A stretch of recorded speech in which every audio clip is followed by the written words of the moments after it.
In the previous two videos, we have seen how to eliminate the investment in subsidiary and the share of H in the equity of the subsidiary.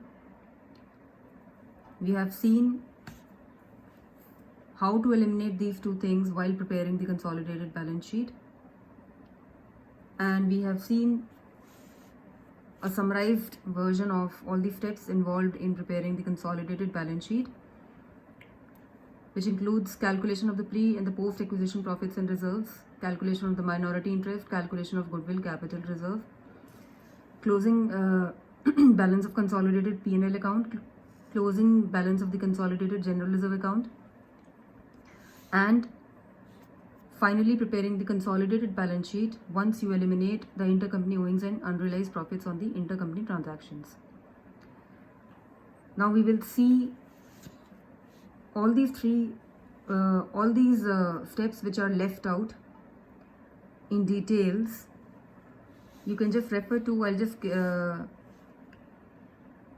include in the description about the two links of the two videos in which I've explained the basics of the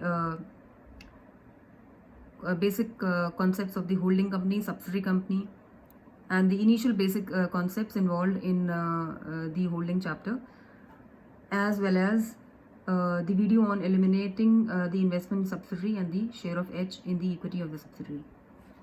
So let's go to the second step involved over here, that is calculation of the pre and the post acquisition profits and reserves. Now when we think of calculating the pre-acquisition profits and losses, as well as the post-acquisition profits and losses of the subsidiary,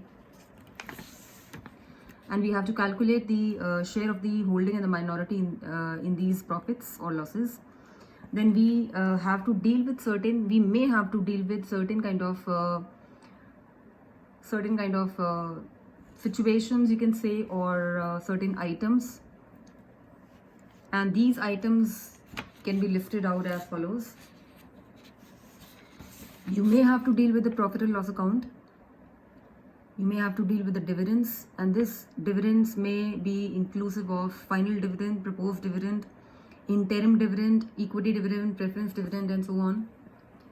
You may have to deal with bonus shares, revaluation of fixed assets, income and expenses of the subsidiary not yet accounted for,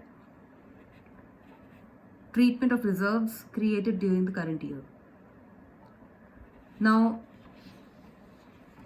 the topic which we are over here highlighting is about calculation of the pre-acquisition profits and the post-acquisition profits. Now, that is the profit and losses. First of all, we are dealing with the profit and losses or the reserves of the subsidiary. And these profits and losses we have to divide between the holding share and the minority share. Now, as well as divide them into the pre-acquisition period, falling under the pre-acquisition period, and falling under the post-acquisition period. Now, while you do all these things, you have to take care of all these situations. Now,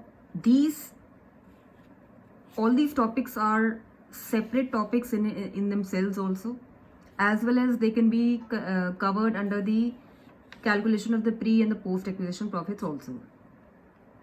So while I'll explain all these things, automatically I'm explaining the individual items which may be involved over here while you do the question of a holding. And once you calculate all your pre and the post acquisition profits and losses, after that you have to understand that we divide those profits and losses into the holding share and the minority share, and then we'll see how we treat the treatment of the same, how you treat the holding share and how do you treat the minority share in the pre and the post acquisition profits.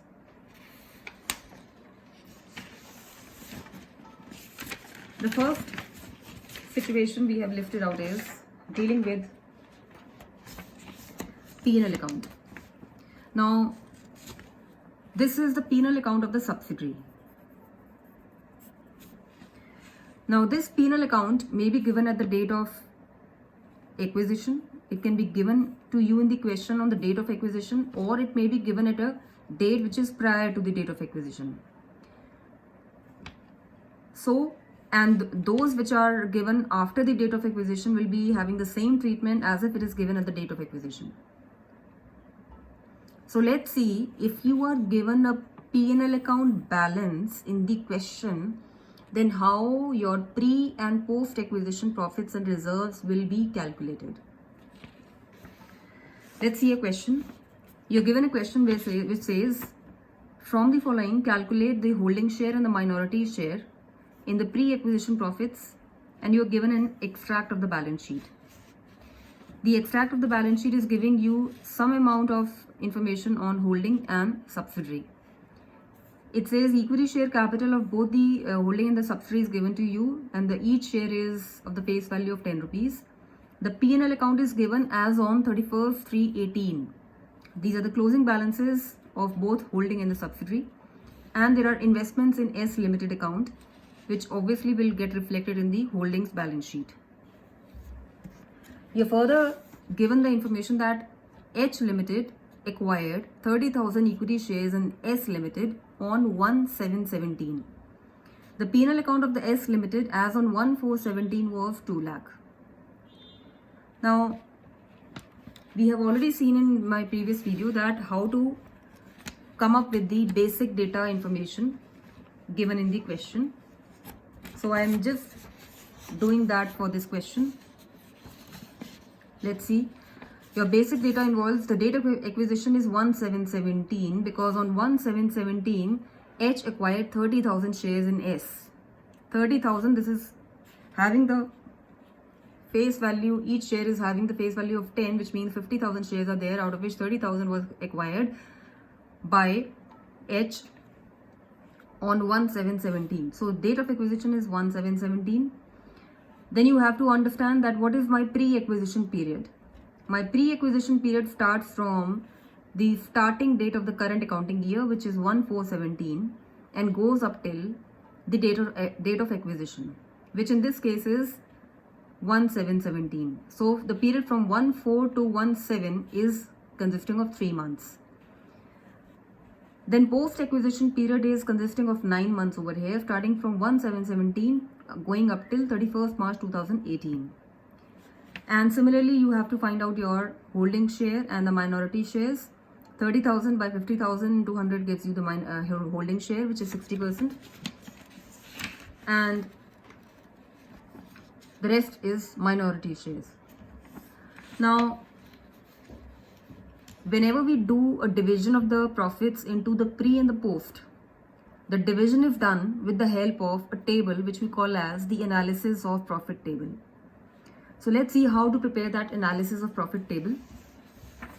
You are given over here your analysis of profit table, which is created to divide profits or reserves into pre and post.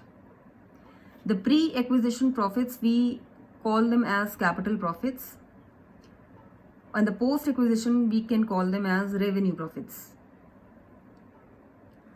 The nature of pre-acquisition profits is always taken as of capital nature.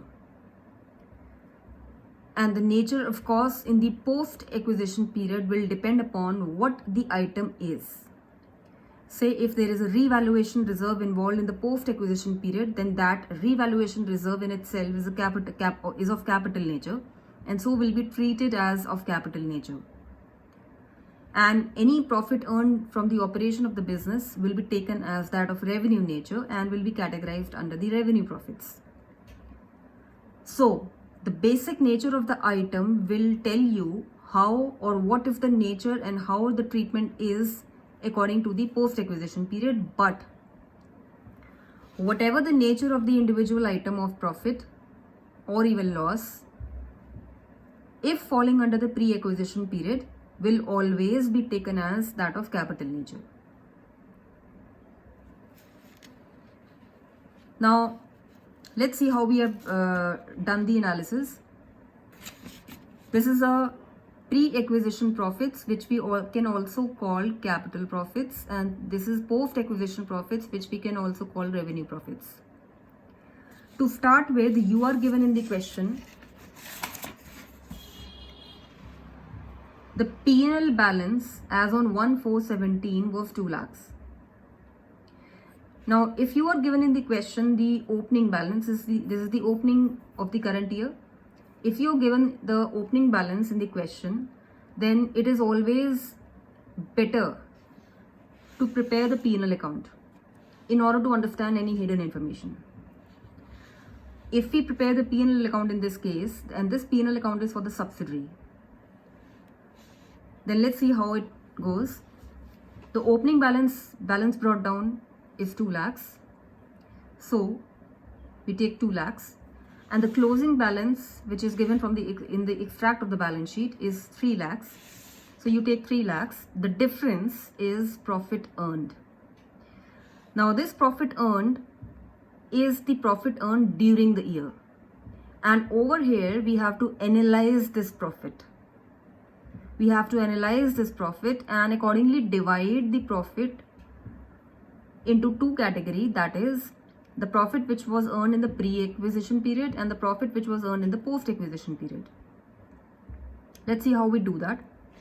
To start with, before we can go to the profit earned, we have to go to the opening balance of the P&L account. The opening balance of the P&L account is showing you the profit earned in the year 16 to 17. This is the profit which you earned the previous year, or maybe previous to previous year and all the previous years. So this is the balance of the profit which belongs to basically the pre-acquisition period. So the whole of the opening balance of P&L account, the whole of the opening balance belongs to the pre-acquisition period, and nothing will come in the post-acquisition period out of this 2 lakh. The second item over here involved is the profit earned during the accounting period. So the profit which we earned during the accounting period is 1 lakh. And now we are over here going to divide this 1 lakh into the pre and the post. My pre and the post acquisition period involved is in the ratio of 3:9. So I'll divide this 1 lakh into the ratio of 3:9.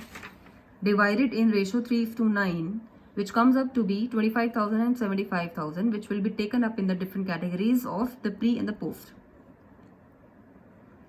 After that, you total it out, and the total of this column is the total profit earned during the pre-acquisition period, which will be treated as capital profits.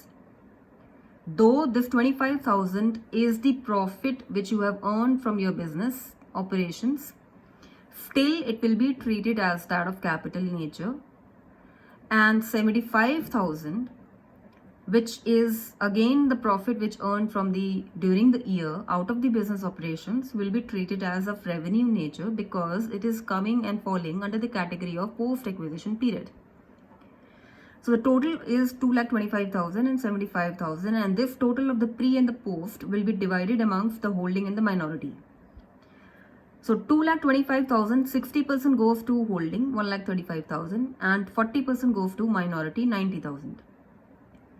Similarly, 75,000, 60% of 75,000 goes to holding, 45,000, and 75,000 or 40% of 75,000 goes to minority. So what we have done over here is we have divided the whole profit. This is a P&L account. This is the case of, to summarize, this is a case of profit and loss account, which is given at a date which is prior to the date of acquisition.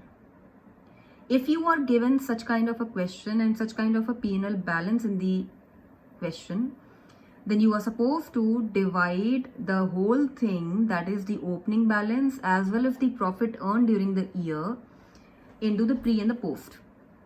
The question arises, we could have taken 3 lakhs straightforwardly and divided into pre and the post. But we cannot do that, reason being, in that case, we don't know how much, if you don't consider this 2 lakh separately, then out of 3 lakhs, you don't know how much was belonging to the pre-acquisition period, which was falling before the start of the accounting year. So I have to ultimately take help of this information, divide this totally, or take this totally to the pre-acquisition profits, and the rest, that is from 2 lakh to 3 lakh, you reach from 2 lakh to 3 lakh during the accounting year. That 1 lakh is then further divided into the pre and the post. So this is how you do if there is a information about the P&L account given to you in the additional information. The next question over here can be, we can take the same question, we can extend the same question and say that if in the above question last line says that the holding acquired 30,000 equity shares in S on 1/7/17 and the P&L account of the S Limited was 2 lakh on that date. On that date means on this date, which is the date of acquisition. Then how are you going to change the answer? Let's see how my analysis changes. The basic data remains the same. That extract of the balance sheet remains the same. The additional information instead of the previous question is now telling you that H acquired 30,000 shares on 1/7/17. The date is also same, but the P&L balance, which in the previous question was given on as an opening balance on 1/4/17, now is not given on 1/4/17, but rather given on 1/7/17. Then you say you have opening P&L balance 2 lakh, again is of capital nature. Why? This is not the opening balance. This is not the opening balance. For us, why we are saying this as opening balance, reason being, this is the opening, this can be taken as the opening balance or rather P&L balance on date of acquisition. You can rather say date of acquisition. So this is any profit which is acquired or which is earned in the pre-acquisition period, belongs to the pre-acquisition period, and therefore should be treated that as of capital nature. Therefore, we have taken this as 2 lakh. Capital profit 2 lakh, and nothing will come in revenue profit. The next is you have profit earned. That whole profit now, your P&L account now can be shown like this. The P&L balance, P&L account, if you want to come up with a P&L account, then this is balance which was there not on 1/4/17 but rather 1/7/17. We are given the balance on 1/7/17. This is 2 lakhs, and my carried was 3 lakhs. Carried down was 3 lakhs. So my profit earned is not during the year. This is the profit earned between 1/7/17 and 31st/3/18. Now this profit is not for the whole accounting period, but rather from here we are going forward to 3 lakh, and the period starting from here is from 1/7/17 to 31st March 2018. So the whole profit now belongs to the post acquisition period. There is no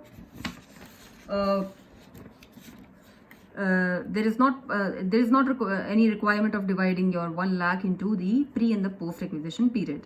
So this whole belongs to 2 lakh.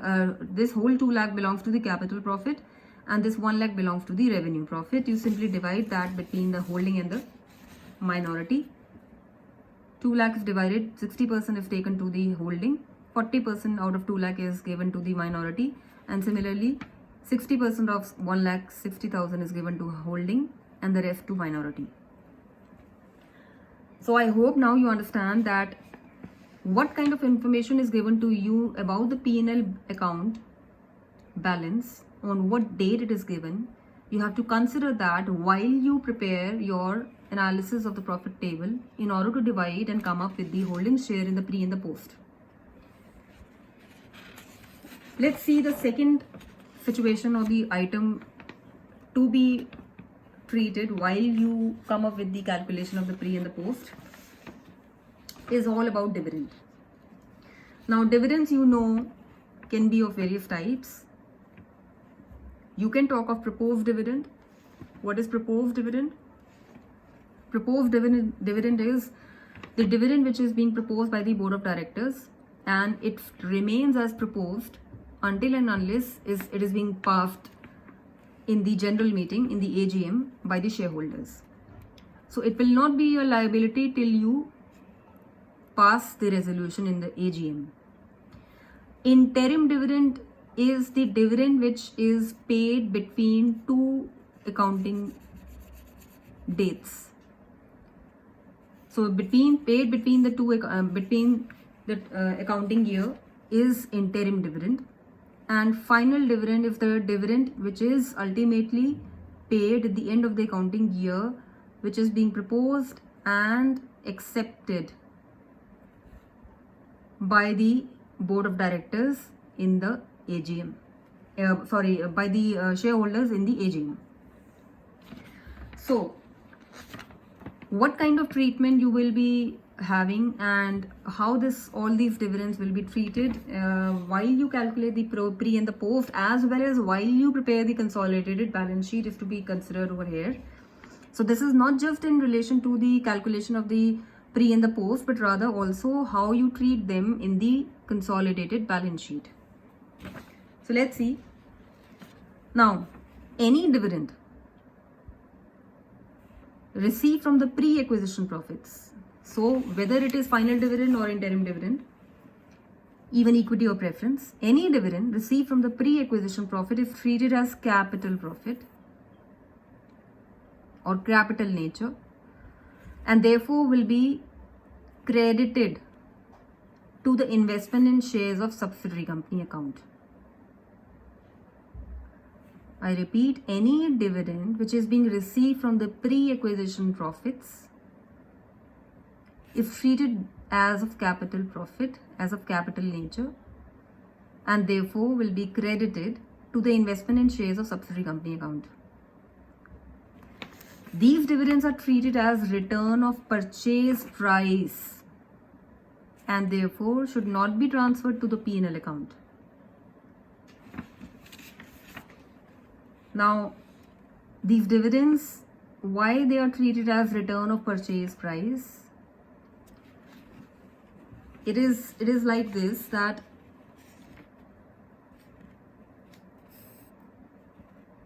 one is holding and another is subsidiary. Now, holding paid 10,000 to buy 1,000 shares, this is rupees, to buy 1,000 shares of subsidiary. Now the date on which holding did or bought these shares, on that date the subsidiary had, say, 1 lakh balance in the P&L. Now this 1 lakh is a profit which subsidiary earned before H became its holding. So when holding bought these 1,000 shares, then this 1 lakh, now holding is extending the same example. If holding share was 60%, then holding has a right of 60% in this 1 lakh. And this 1 lakh is a profit which was earned by subsidiary before H became holding. Now, because of this buying of these shares and because it became a holding of the subsidiary and can control 60% of these profits, therefore we say the holding cost was 10,000, but out of this 10,000, it was able to receive back any dividend which was paid out of this, we take that dividend as return of this purchase price. इस 1 लाख को अगर इस 1 लाख में से अगर subsidiary ने कुछ ये प्री एक्विजिशन प्रॉफिट्स हैं, इसमें से अगर 20,000 सब्सिडरी ने एज डिविडेंड सब शेयर होल्डर्स को दिए, तो इस 20,000 में से 60% होल्डिंग के पास आएंगे, क्योंकि 60% शेयर्स होल्डिंग के पास हैं. अगर 60% शेयर्स होल्डिंग के पास हैं तो ये 20,000 में से 60% एक तरह से वापसी है, एक रिटर्न है. It's a sort of a return on this investment which the holding is getting, and that is why this will reduce this cost for the holding.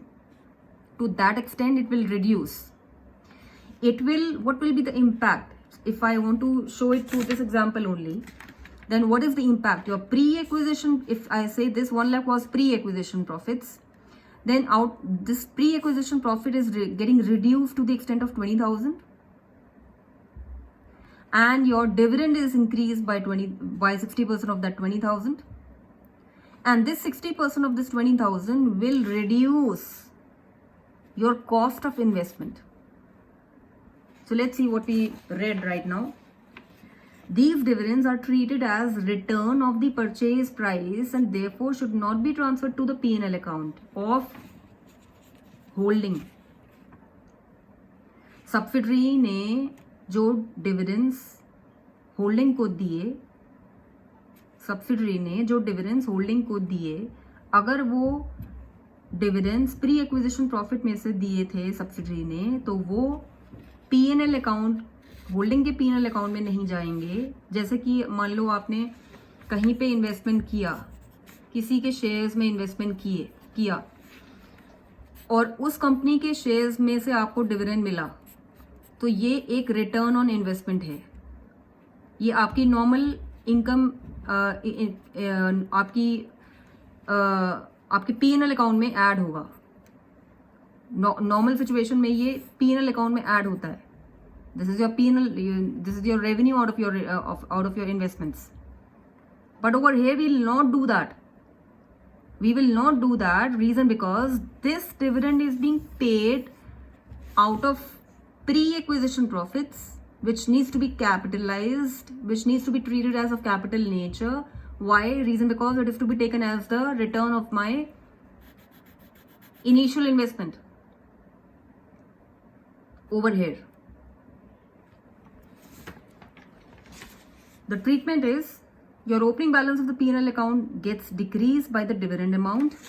The opening balance, if this was the opening balance which was there, then this will get decreased by 20,000, which was the amount over here of the total dividend paid. And share of the holding in the dividend, that is 60% of this 20,000 in this example. Share of the holding of the dividend is considered for calculation of cost of investment. Share of the holding in the dividends is considered for calculation of the cost of investment. So this is the treatment involved when you deal with any dividend which is being, so you have to find out the source. What is the source from which the dividend is being paid? This is the way you are going to deal with any kind of dividend while you consolidate the balance sheet.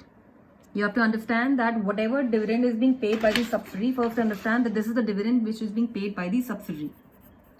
We are talking of subsidiary's dividend. Whatever the subsidiary is paying from, what is the source? If that source is pre-acquisition profits, then those dividends are to be treated as of capital nature. Your pre-acquisition profit will get reduced and your P&L account of the holding will not increase because this is not a regular income, a normal situation, and Rather, the share of the holding in that dividend will be treated or considered in the cost of investment account.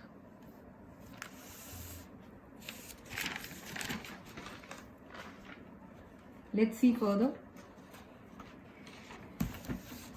Any dividend paid out of post-acquisition profits is treated as of revenue profit and credited to the P&L. This is a normal situation. You generally do this. If you have any investment in shares of any company and that company gives you dividend, that this dividend is taken to the P&L. And over here, if that dividend in this case, if that dividend which is being paid by the subsidiary is coming from the post-acquisition profits, then this is a period when the holding was there for controlling and running the business.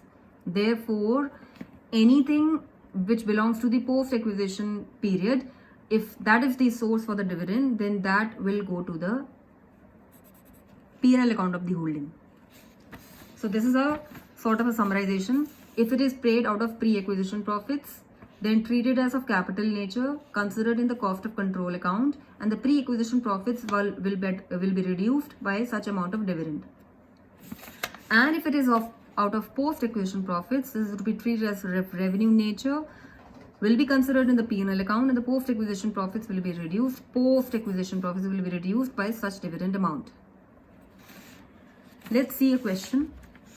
It says calculate the share of minority and the holding in the pre and the post-acquisition profits. You're given the extract. It is of almost the same type which we did just now, with the difference that the P&L account is 3 lakh and 2 lakh 50,000, with the investment in the S Limited is 4 lakh 70,000. You're given further additional information which says holding acquired 30,000 equity shares on 1/7/14 for 5 lakh. You are given 5 lakh. The cost to the holding is 5 lakhs, but over here the investment in S account is reflecting only 4 lakh 70,000. Let's see why the difference is there. The credit balance of the P&L account of S Limited on 1/4/14 was 2 lakhs. So this you're given the P&L account on 1/4/14. On 39/14, S declared dividend at the rate of 10% for the year 13/14. You're supposed to journalize and show the investment in S account. Let's see how we'll do that. First of all, as I told you, your basic data remains the same. The date of acquisition is 1/7/14, and the share is also same, 30,000 by 50,000. So and the pre and the post acquisition period is also same. So over here we can just simply jump to the P&L account, preparation of the P&L account. This is for the this is the P&L account for the subsidiary. Now this says you're given the balance on 1/4 opening, that is 1/4/14, the balance was 2 lakh. The closing is 2 lakh 50, and it says you are given that on 39/14, S declared a dividend at the rate of 10%. So 10% of 5 lakh is the rate of dividend. So 50,000 on 39/14 is shown here. You have used in some amount in paying this, and so we have reduced by debiting the P&L to the extent of dividend which we paid, and after that we found that the profit earned, which was the balancing figure over here, is 1 lakh. Now out of this, the entry for the dividend received would be simply the subsidiary has paid in total 50,000. Out of this, the holding share is 60%. So 60% of 50,000 is 30,000. You receive and do the entry bank to investment in S account. Now, why are you taking this to S account? The point which is highlighted over here, I'll go back to this point and say that your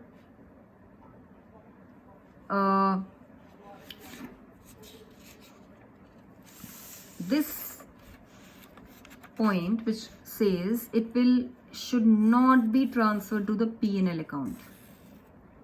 Should not be transferred to the P&L account. And that is why we are over here rather crediting investment in S account. The question is asking you to prepare the investment in S account also.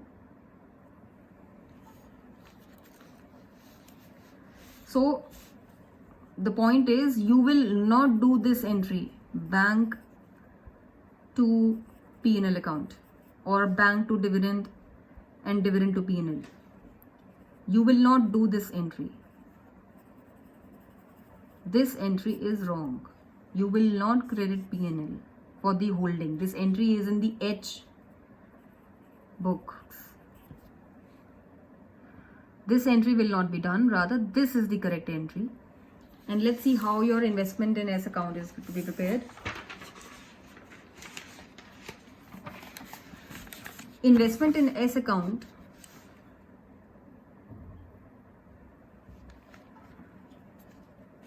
When you bought the shares, you say investment in S account to bank. You would have done, that is in holdings books I am talking of. And the question is telling you that this was H acquired 30,000 equity shares in S on 1/7/14 for 5 lakhs. So this is the cost which H paid to buy 30,000. So at that point of time, H must have done this entry to the extent of 5 lakhs. So when we prepare the investment in S account, we say this entry must have been done on the date of acquisition, which is 1/7/14. So this is this entry which is getting reflected over here. So 5 lakhs is coming in the investment in S account. And when you receive the dividends, you did this entry, bank to investment in S account.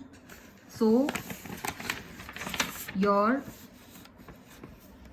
this is the dividend basically which you have received, 30,000, and therefore the balance carried down, which is on 31st 3/15, is getting reflected as 4,70,000.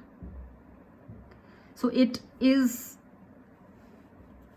like this, that you paid the subsidiary 5 lakhs. Subsidiary paid in the form of dividend to you as 30,000. So you say that 30,000 is received back. It's a return.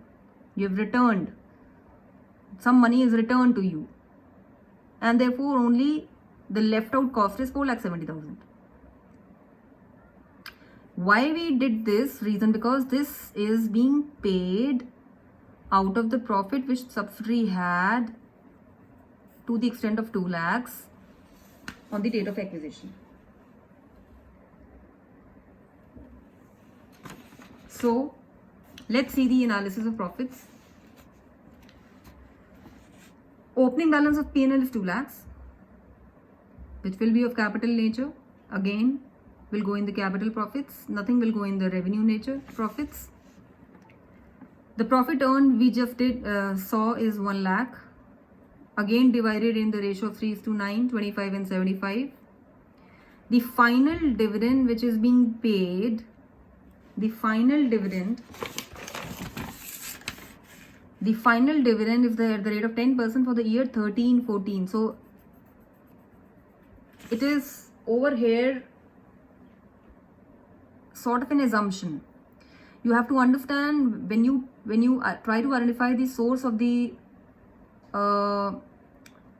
dividend, whether it is from the pre or the post, you will see that for which year the dividend is being paid. Since it is being paid for 13-14, so we will assume that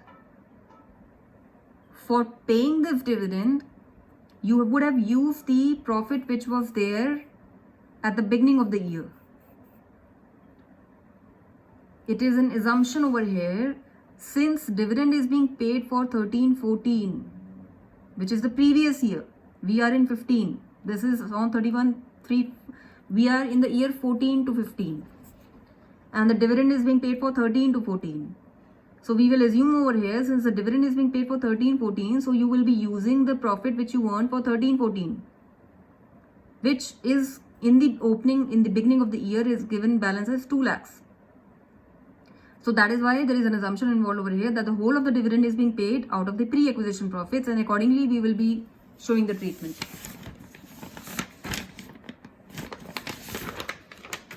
So over here your final dividend is being reduced from pre-acquisition profits fully 50 to the extent of 50,000. So total is 1,75,000, which you again divide amongst the holding and the minority to the extent of 60% and 40%. Both 60% of this and 60% of this belongs to the holding, and 40% of this and 40% of this belongs to the minority. Let's see another question.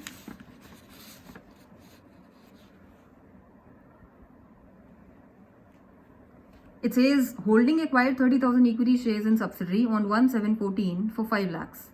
The credit balance of P&L is on 1/4/14 given to you as 2 lakhs. And again you're given the extract. You're supposed to calculate the share of holding and the minority in pre and the post acquisition profits of the subsidiary, and also give rectifying entry to rectify the wrong recording of the receipt of dividend in the books of holding in each of the following cases. The first case is on 31st March 2015, S declared interim dividend. So this is an interim dividend at the rate of 10% for the year 14-15, and H Limited credited receipt of dividend to P&L account. So this is an interim dividend and it was credited by the holding to the P&L account. On 1/10/14, subsidiary declared an interim dividend of 20% for half of the year ended 30 September 14. H credited the receipt of dividend to the P&L account. So let's see how rectification over here would be done. Now these are two different cases. We'll see case 1 first. The date of acquisition is 1/7/14. Pre and the post is same, 3:9. 60 and 40 is the share of holding and subsidiary and minority. The P&L account. Let's see the P&L account in case 1. The opening balance is 2 lakhs. Closing balance is 2,50,000. The interim dividend is 10%. In case A, interim dividend is 10% for the year 14-15. For the year 14-15, 10%, 50,000 or 5 lakhs. This is interim dividend, which is being paid on 31st March 2015.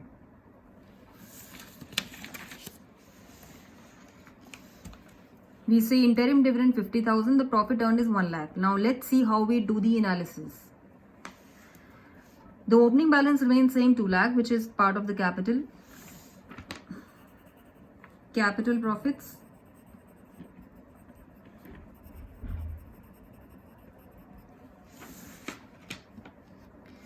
The opening balance is 2 lakhs belonging to the capital profit, nothing to the revenue profit. The profit earned during the year is 1 lakh, which again is divided into the ratio of 3:9, 25,000 and 75,000.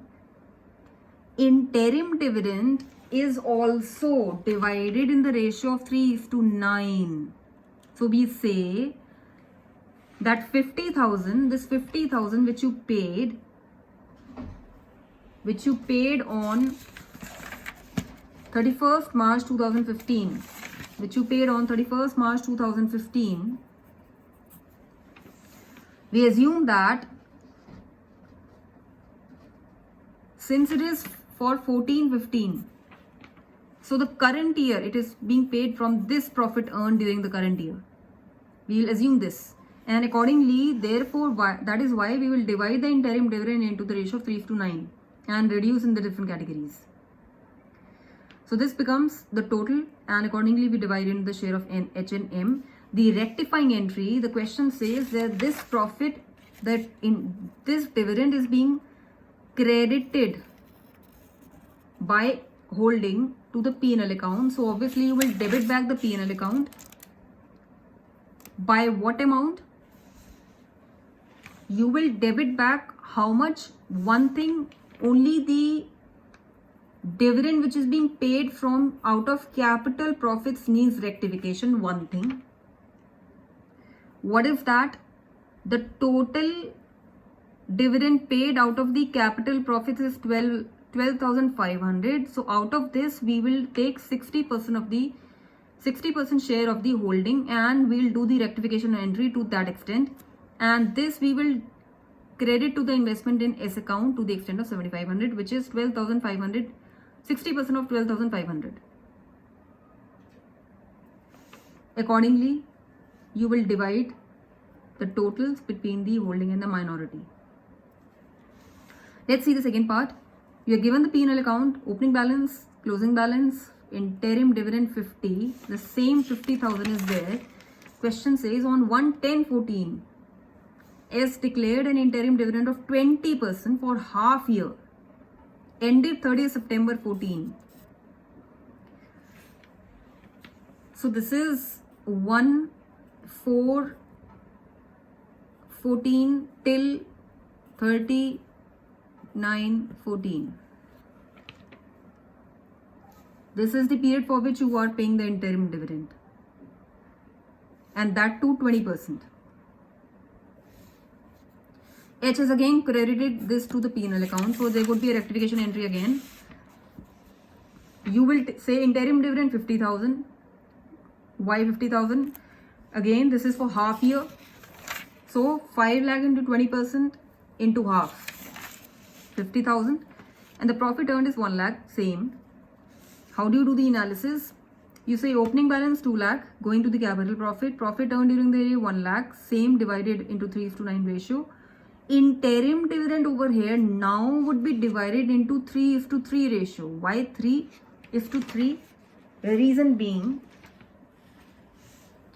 from 1/4/14 till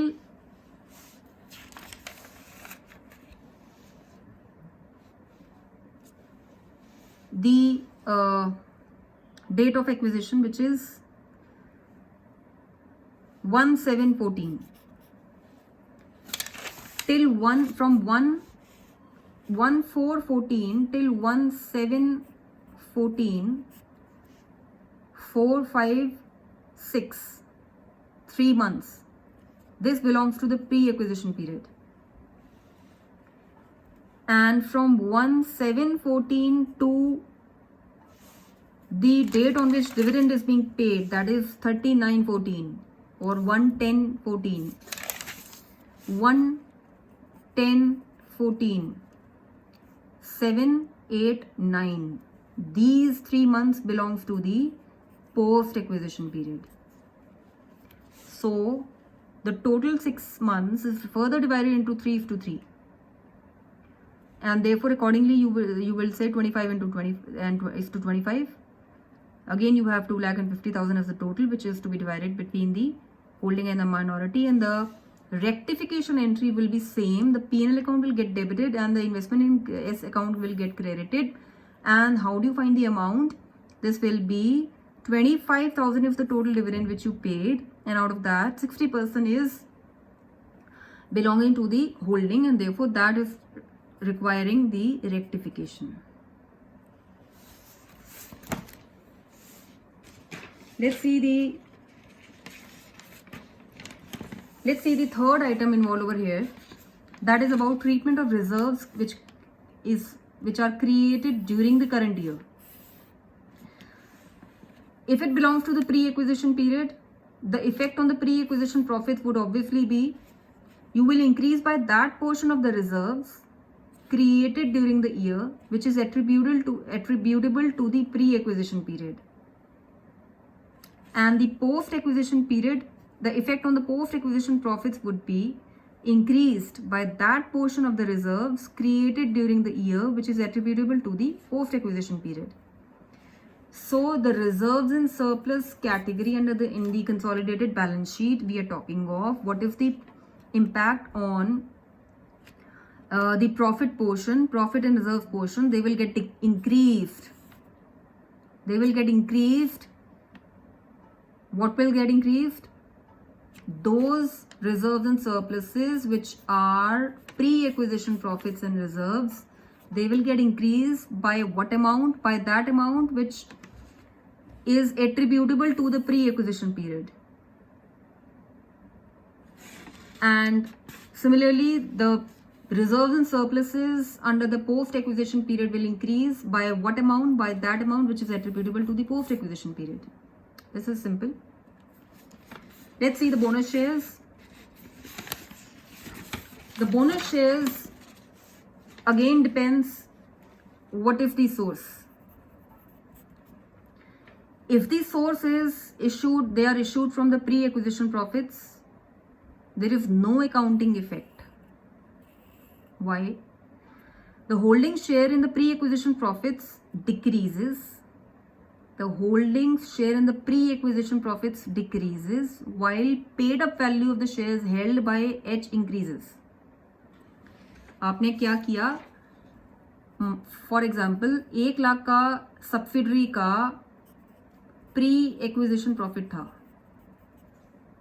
इस 1 लाख में से 60,000 के subsidiary ने bonus issue कर दिया, कि bonus shares issue किए. इस 60,000 में से जो शेयर एच का है, एच के लिए क्या इम्पैक्ट है अगर सब्सिडरी ऐसा करता है? तो एच के लिए ये इम्पैक्ट है कि जो ये 1 लाख था ये प्री कैपिटल प्रॉफिट था. होल्डिंग के लिए ये रिटर्न था, यानी कि कॉस्ट आपकी कम होनी थी. लेकिन अब क्योंकि इस 1 लाख में से 60,000 बोनस इशू हुए हैं, इसलिए 1 लाख में से हम 60,000 रिड्यूस करेंगे तो बचेगा 40,000. ये 40,000 है अब pre acquisition profit left out, और इसलिए प्री एक्विजिशन प्रॉफिट डिक्रीज हुए. कितने? सारे नहीं, जितना एच का शेयर है. एच के लिए वही इंपैक्ट है जो उसका शेयर है. और इस 60,000 में से एच को बोनस शेयर्स मिले तो उसका paid up value of the in shares held ये इंक्रीज हो जाएगा. कितना? जितना उसका शेयर है इसमें.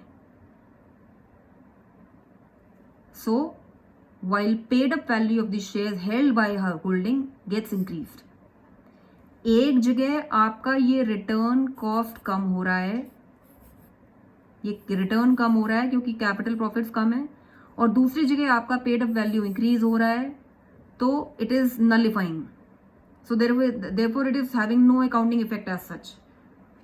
The capital profits are decreasing and your paid up value of the shares is increasing. So there is actually no impact. But why there is no impact? Because this was of capital nature and this is also of capital nature. The bonus issue is also of capital nature. So capital nature converted into capital nature, one capital item is reducing and the other is increasing. Therefore there is nullification. Let's see how post acquisition profits are to be treated. If they are issued, that the bonus shares are issued from the post acquisition profits, the subsidiary is capitalizing the revenue profits by issuing bonus shares out of it. So your post acquisition profits will get reduced. The process is deduct the bonus amount from the revenue profit before calculating the holdings and the minority share in these profits. किसी भी profit को, किसी भी post acquisition profit को divide करने से पहले आप उसमें से बोनस शेयर्स का अमाउंट रिड्यूस कर दोगे. Second, Deduct the bonus amount from cost of control or increase the paid up share capital held by the holding in the shares of the subsidiary. ये जो हमने किया था अभी, paid up value of the shares increase किए थे, ये increase हो जाएगा. या this is actually the same thing. It's not two alternatives. These are same thing. Basically we are explaining in other words. That is आपका bonus amount cost of control को reduce कर देगा. जब आपका ये इंक्रीज हो जाएगा तो कॉस्ट आपकी डिक्रीज हो जाएगी. And then add the last is add the proportionate share to minority interest, proportionate share of the bonus issued to the minority interest. Bonus issue changes revenue profit to capital profit over here. The point to understand is the bonus issue if paid from post acquisition profits is going to change the nature of those profits. It is going to change the revenue profits into capital profits. इधर pre acquisition profit आपके same के same रहेंगे और paid up capital increase हो जाएगी, इसलिए total cost reduce हो जाएगी. इधर नलिफाई नहीं होगा, रादर रेवेन्यू नेचर को कैपिटल प्रॉफिट में आपने कन्वर्ट किया. कैपिटल प्रॉफिट और rather capital item, that is in the form of bonus shares.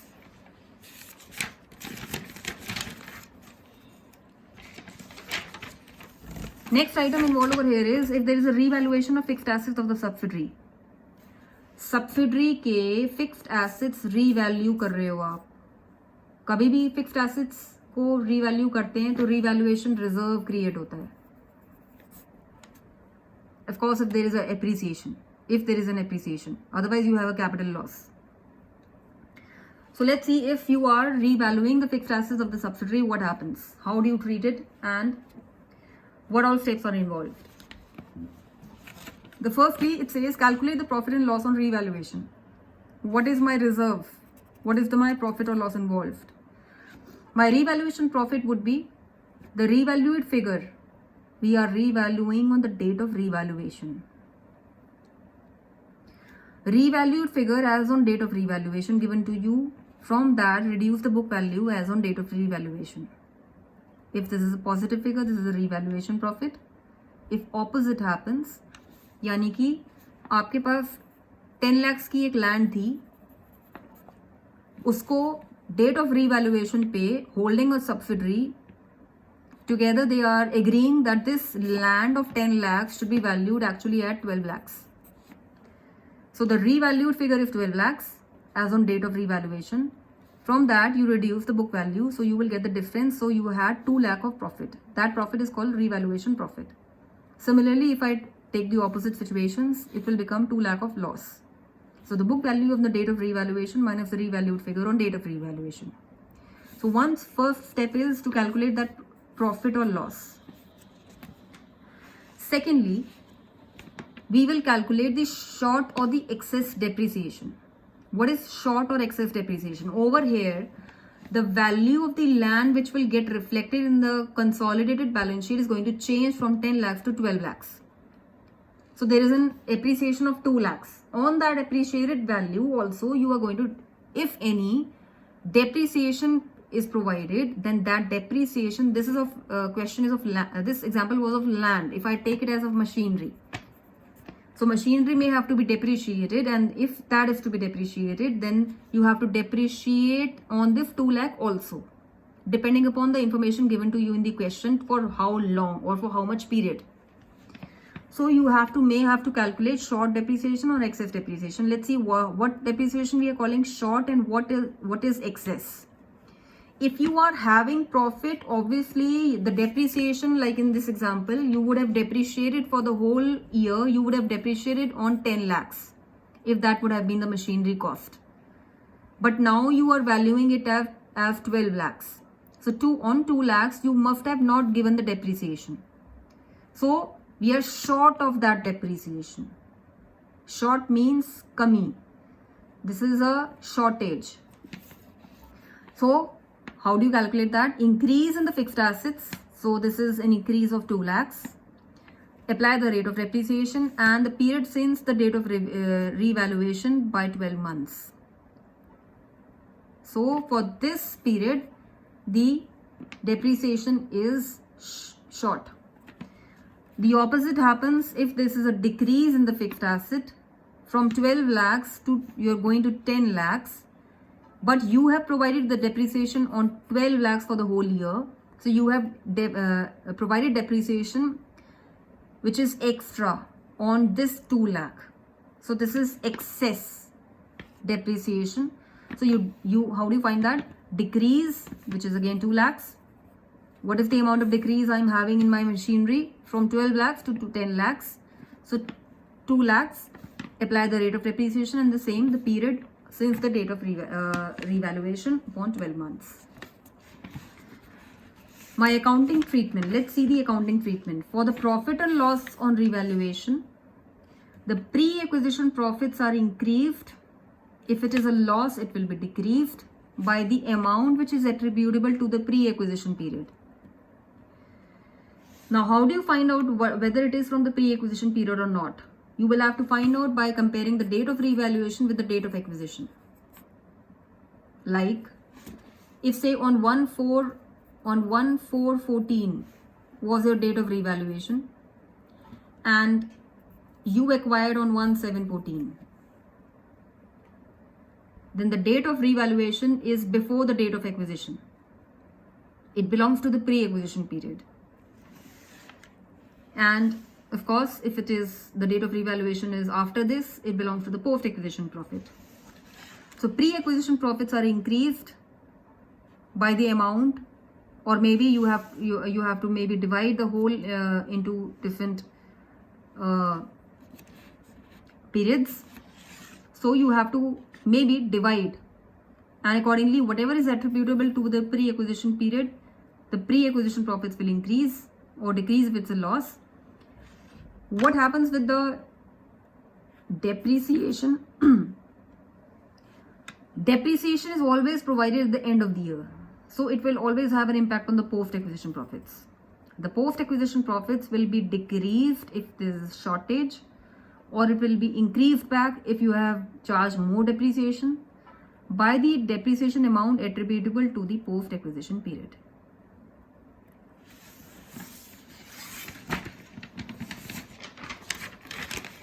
Let's see the next item, that is the treatment of income and expenses of the subsidiary not yet accounted for.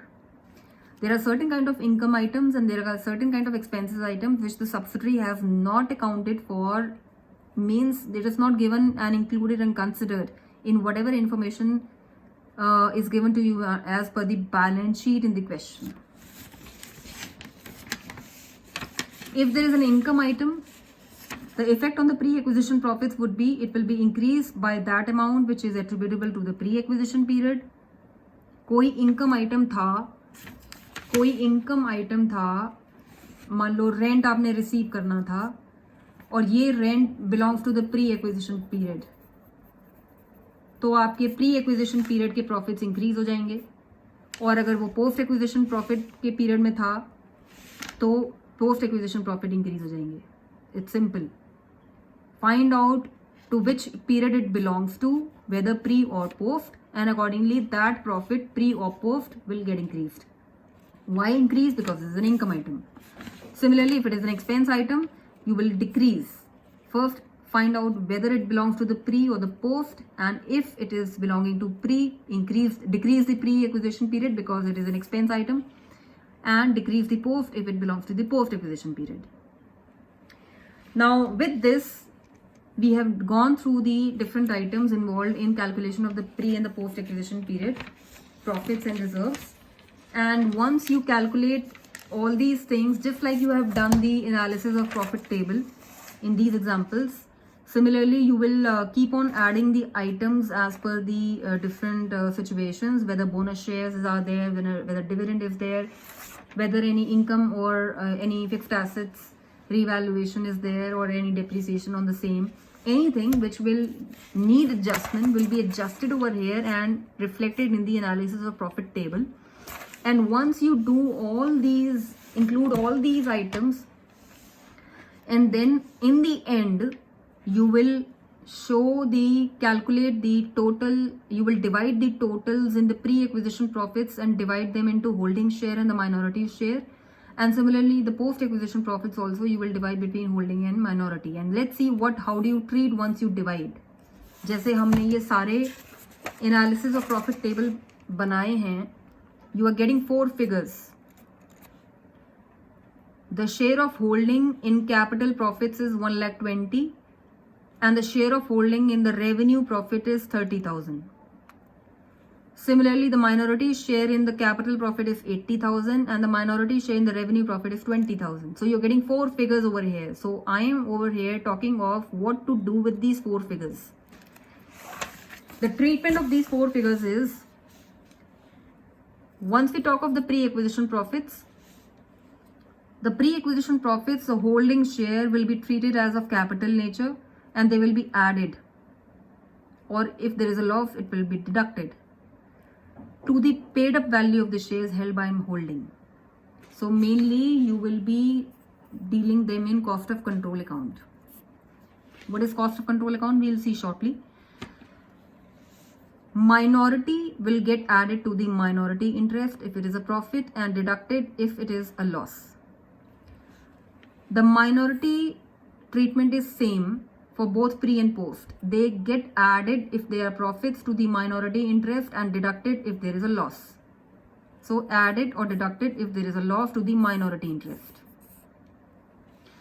But for the holding, if it is pre, it is considered in the cost of control account. If it is post, it will be added in the respective reserves account, or they will be added to the credit balance of the P&L account of the holding or any reserves of the holding. So अगर surplus account है तो consolidated balance sheet में holding का share in the subsidiary of the post acquisition profits will get added in the surplus account of the holding. अगर general reserve है तो similarly general reserve of the holding में add हो जाएगा. Line by line you will keep on adding. So this is mainly shown in the consolidated balance sheet.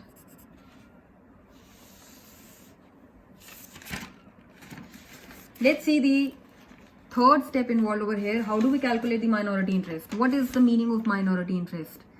Minority interest means it is that portion of the net assets of the subsidiary which is attributable to the shares owned by the outside shareholders, that is the shareholders other than holding and its other subsidiaries.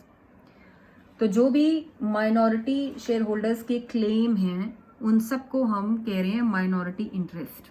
It is that portion of the net assets of the subsidiary which belongs to the outsiders. It is disclosed after the heading shareholders funds but before the heading share application money and pending allotment. And how do you calculate it? What all claims will be added in the minority interest? You start up with the paid up shares which they are having, equity shares including the bonus shares. To that we add up the paid up value of the preference shares held by them. To that we add the share of the minority in the capital profits as well as reserves, if any, of the subsidiary. Again we add the share of minority in the revenue profits. We add the share of the minority in revenue reserves, and if any proposed preference dividend is there, you add the minority share in that also.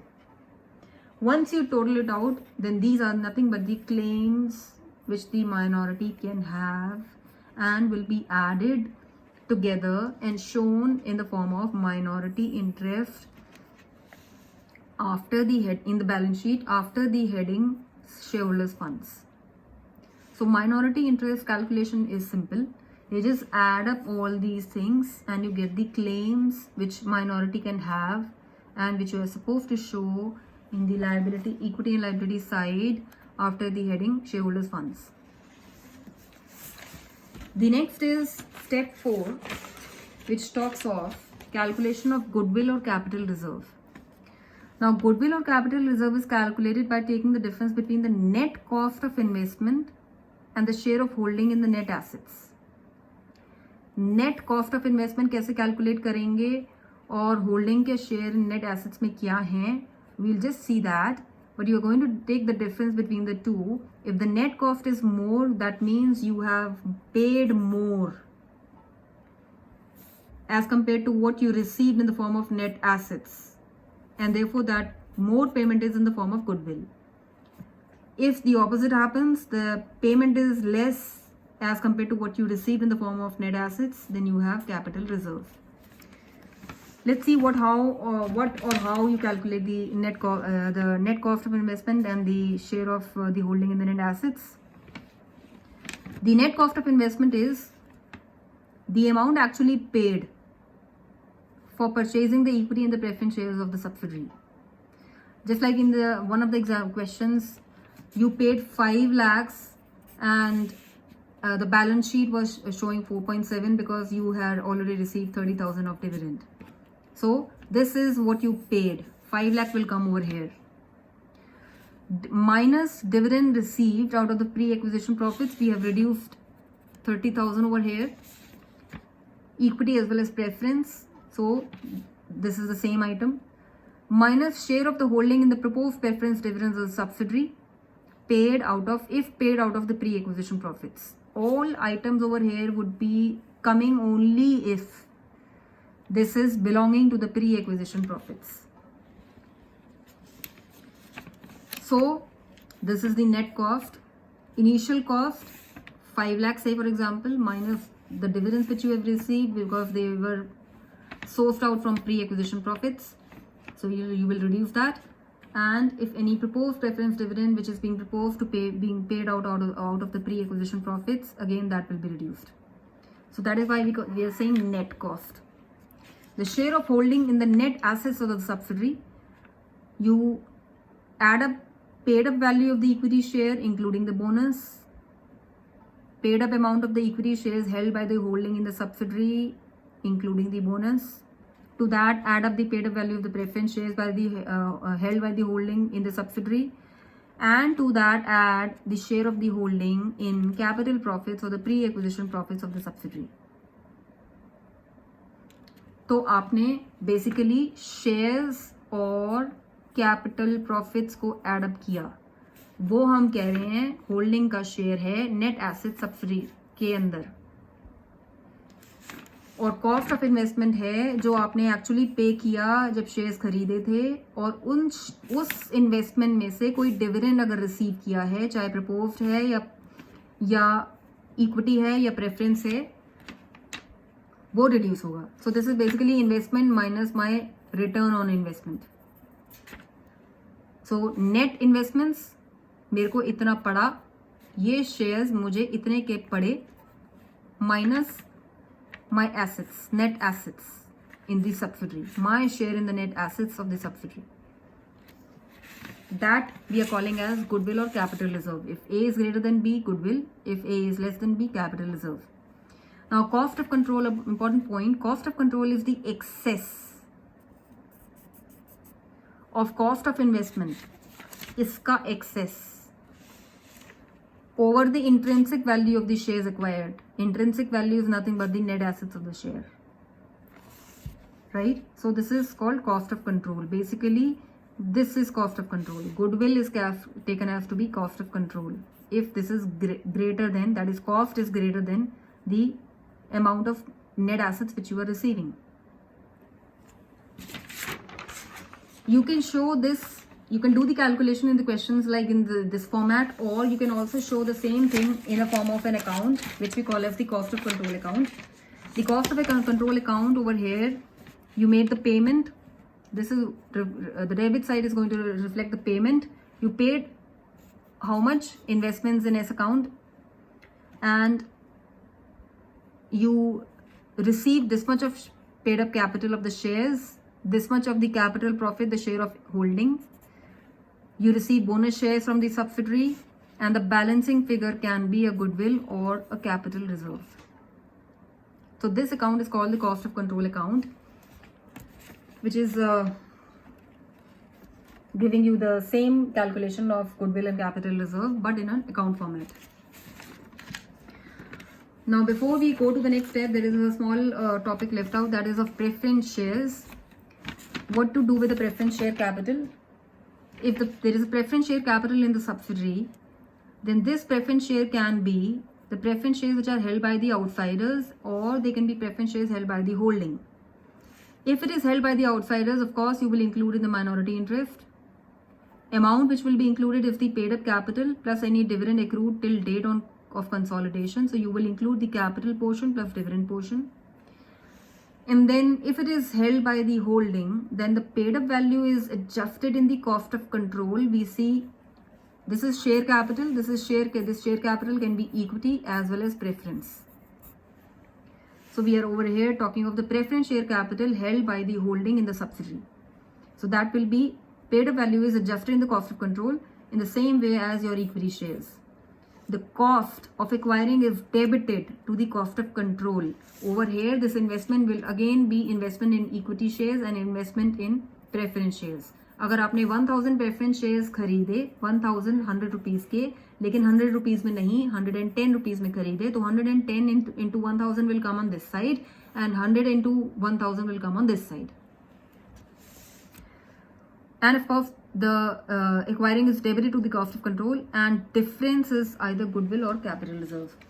Preference share capital and its cost of investment are both cancelled and hence not shown in the consolidated balance sheet.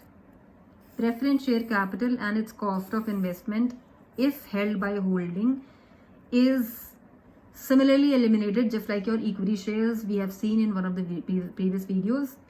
The link I'll just refer to in the description. Both are cancelled and hence not shown in the consolidated balance sheet. The next thing over here we deal with is consolidating my P&L account. You will come up with a balance of consolidated P&L account which will go in the consolidated balance sheet. How do you calculate that? You start with balance given for the holding, and to that we add the share of H in the post acquisition profits and reserves, and reduce you add expenses if they have been wrongly debited. So these are the items which will be adjusted over here. Plus you will reduce any dividend which was out of the pre-acquisition profits wrongly debited. We just saw that in the previous question. And the share of holding in unrealized profit on the stock. This item we have not done yet. We'll see that in the mutual transactions. So that also you have to be reduced over here. And then you take A plus add B and reduce the C. You get the consolidated P&L account which is to be taken to the consolidated balance sheet. Similarly, you come up with the consolidated general reserve account which needs to be reflected in the consolidated balance sheet.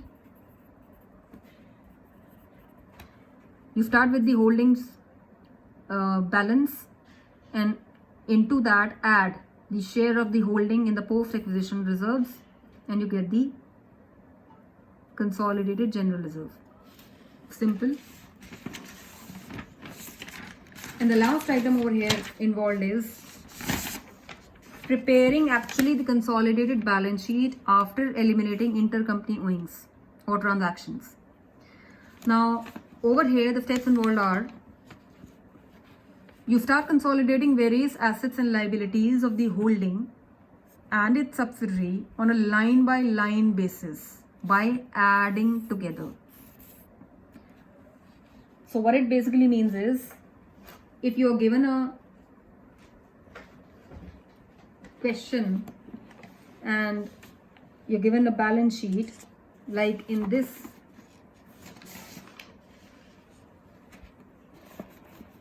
question, just a simple explanation of what this means. Like you're given stock. If I ignore every additional information over here, what this line means is you're given stock, the holding stock is 90 and subsidiary stock is 40. So you just pick up all items individually, add holdings, start by holdings balance, and to that add the subsidiary. So 90 plus 40 will get reflected in the consolidated balance sheet. So over here the line, again I repeat, says start consolidating various assets and liabilities of the holding and its subsidiary on a line by line basis by adding together. So you simply add them. Secondly, while you do this, you have to eliminate the intercompany owings or transactions. What all points are left out are included over here. First is eliminating the net cost of investment and the share of H or holding in the net assets of subsidiary. This we have seen in the first video. Second is unrealized profits, and this unrealized profit can be on stock or any fixed asset. Now there can be two kind of situations over here, but the treatment remains same. The two situations can be, say holding is the seller of the stock or any fixed asset to the subsidiary and subsidiary is the buyer. Holding ने कुछ stocks cell किए subsidiary को और subsidiary के stock में वो units added हैं क्योंकि उस सब्सिडरी ने उन यूनिट्स को अभी सेल नहीं किया, right? So we are when H would have sold these stocks to subsidiary, it would have earned something on it. That profit we say is an unrealized profit reflected in the holdings accounts, and that needs to be eliminated. We'll see shortly how we do that, but over here just understand that what profit we are talking of and why this is unrealized. Why this is unrealized? Because if subsidiary is unable to sell and this H and S now is one group, then it basically means H is not able to sell, but H has shown in its books that it has sold to subsidiary and it has recorded a profit on the same. So that profit we say is unrealized, and it is quite possible that the two are interchanging their positions. That is, holding is the buyer and subsidiary is the seller of the stock or the fixed asset. In both the situations, how you treat is, your entire unrealized profit is to be deducted from the consolidated P&L account. P&L account consolidated क्या है? Holding का P&L plus subsidiary का P&L, share of H. This is what we have just now seen. From this you deduct the entire unrealized profit. क्यों? क्योंकि ये चाहे किसी ने भी अर्न किया हो, उसके अगर होल्डिंग ने अर्न किया तो होल्डिंग के P&L में रिफ्लेक्ट हो रहा होगा, और अगर सब्सिडरी ने अर्न किया तो सब्सिडरी के P&L में रिफ्लेक्ट हो रहा होगा. और जब आप ऐड कर चुके हैं तो उनमें से totally when you have added them you reduce the unrealized profit to the full amount. Same amount deducted from consolidated stock also and or fixed asset. Reason being, the stock cannot be the stock of subsidiary in this question. In this example, the stock of the subsidiary was shown at a selling price to holding, and the stock cannot be shown at selling price. It needs to be reflected on the cost. So therefore you need to reduce the stock also, right? So we deduct the same amount of unrealized profit from the stock also, and the adjustment entry becomes, you reduce P&L by debiting P&L account and you reduce the stock account by crediting it. The minority interest in the calculation of goodwill or capital reserve is not affected in this case due to the unrealized profit. Depreciation of fixed assets should be made. Depreciation of fixed assets should be made as per the given information while adjusting unrealized profit. ये depreciation is on basically if it is you're dealing with the fixed assets. So if the fixed assets amount is increased or reduced, then depreciation on that increased amount or the reduced amount needs to be further adjusted, just like we have seen in the revaluation profit and reserve statement. It's the same thing.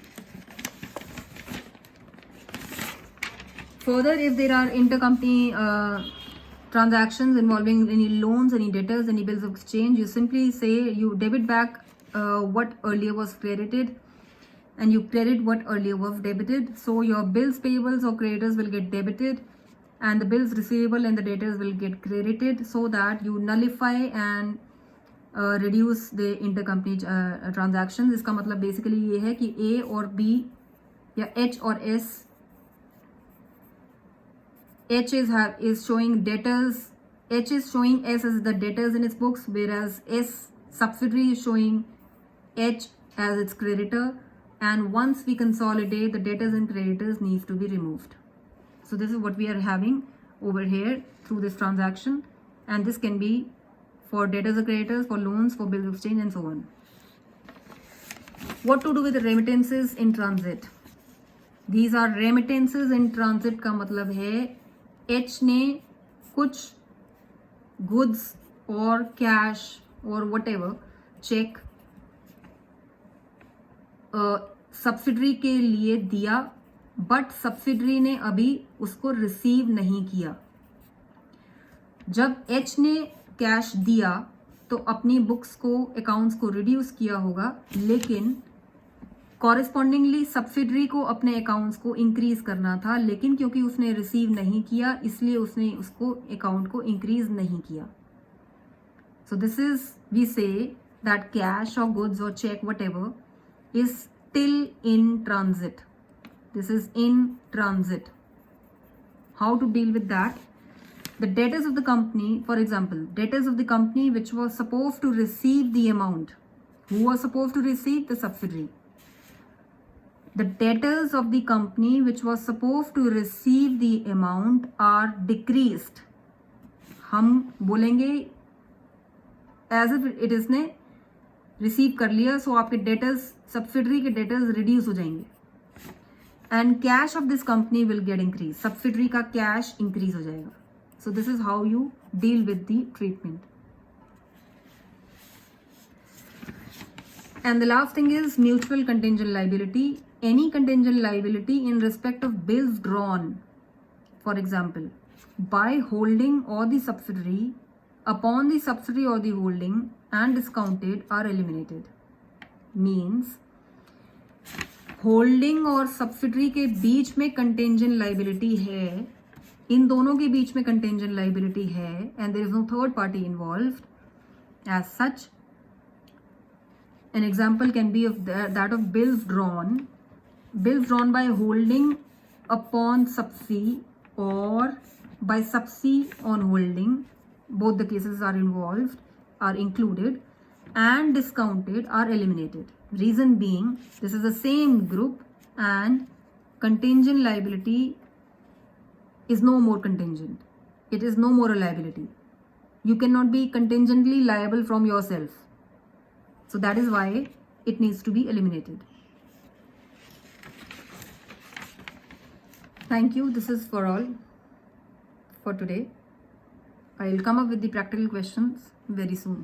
Thanks.